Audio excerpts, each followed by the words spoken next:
Hi Year 7, we're on to our final week of Allusions now, so next week we'll begin a brand new topic. But for today I want to have a closer look at the story of the Garden of Eden.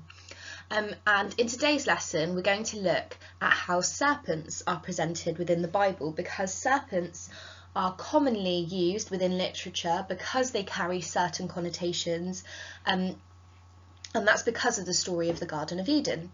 So our big question for today is, how are serpents presented within the Bible? We're also going to look at what are connotations and what are the connotations of serpents. And why do serpents carry these connotations? Why have they come to carry these ideas that we associate with them? First and foremost, begin with your daily review. Pause the video here and work through the questions. Okay, so the first question asked you to write a sentence including the noun paradise. Question 2, who or what convinced Eve to eat the fruit from the forbidden tree? That's the serpent. Question 3, what do writers mean when they allude to the Garden of Eden? So writers can mean that it's an idea of paradise, somewhere perfect. And 4, can you write your own allusion that includes the Garden of Eden?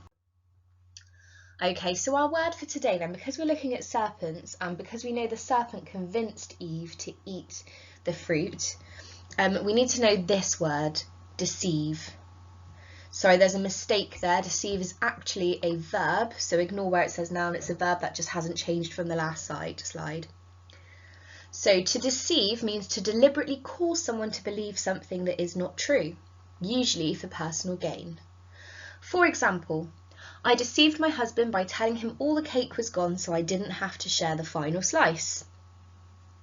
And your task is to see if you can write a sentence that accurately includes the noun deceive. Pause the video here and have a go at that. As you can see from the icon as well, we have someone wearing a mask. So that idea of deception, that they're hiding something underneath. Okay. So in order to answer our big questions, we also need to know this literary term, connotations. Connotations are ideas or feelings associated with a word. And to talk about connotations, you must use words that are different to the primary meaning. For example, the colour red has connotations of anger, danger, or even desire, love, etc.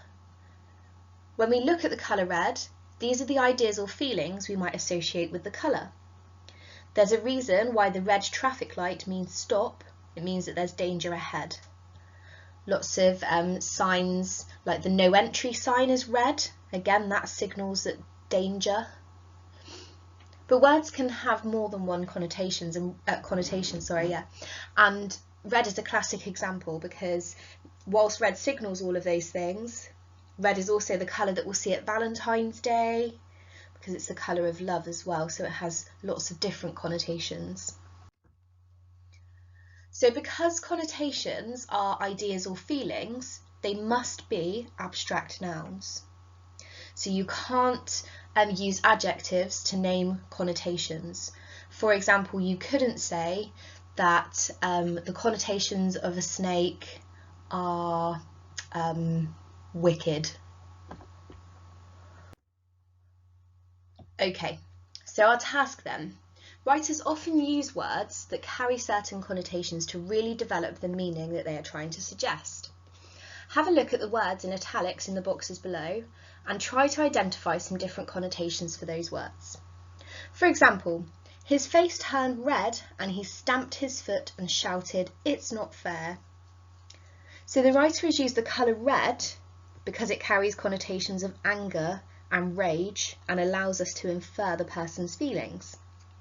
Have a go at thinking about the connotations associated with the other two words. The word diamond, in the shining grail glittered in the sunshine like a diamond.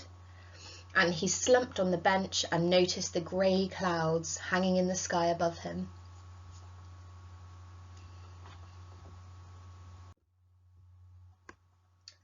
So serpents in the Bible then. You may remember a serpent from the story of Adam and Eve in the Garden of Eden. In Genesis, the serpent is portrayed as a deceptive creature or trickster who promotes the fruit that God has forbidden as delicious and tempting. A serpent appears many times throughout the Bible and often holds connotations of evil, power, and chaos. The connotations of serpents have followed them throughout history, and they are now often used to symbolise the devil. For example, the snake in the Jungle Book, Kaa, is presented as a huge, powerful and evil creature capable of deception. So the writer has manipulated those connotations associated with snakes to present that character. Other examples of serpents in the Bible, you've got Revelation. He sees the dragon, the ancient serpent, who is the devil or Satan, and bound him for 1,000 years. In Corinthians, but I am afraid that just as Eve was deceived by the serpent's cunning, your minds may somehow be led astray from your sincere and pure devotion to Christ.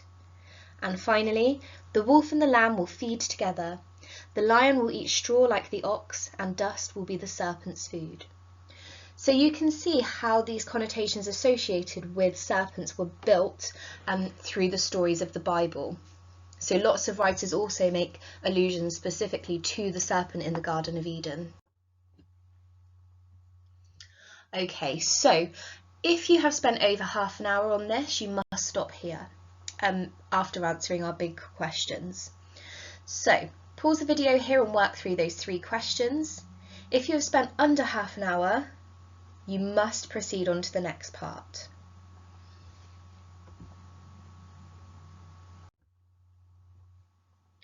Our additional tasks for today then. As mentioned earlier, serpents appear in many stories because writers manipulate the connotations that they carry to add meaning. In Harry Potter, for example, Voldemort inhabits the bodies of snakes when he cannot yet take a human form. He also has a snake that goes everywhere with him. What do you think that suggests about Voldemort's character? You do not need to know the story of Harry Potter to answer that question. You're just thinking about, if Voldemort is a character that takes the form of snakes and has a snake with him, what do you think J.K. Rowling was trying to suggest about his character? Okay, similarly, other characters in Harry Potter can take on the form of an animal. J.K. Rowling has thought carefully about the connotations associated with particular animals to suggest something about their character. What does the animal suggest about the character? Again, you don't need to know the story to complete this task. These are all characters that can turn into animals. So, Peter Pettigrew turns into a rat. What connotations are associated with rats, and what might this suggest about his character? James Potter could take on the form of a stag. What connotations would you associate with a stag? And Sirius Black could take on the form of a black dog. What connotations are associated with this? Finally then, just for fun, what I would like you to do is just to think about what your animagus would be. So if you could turn into an animal that suggested something about your character, what would you turn into? Okay, thank you very much.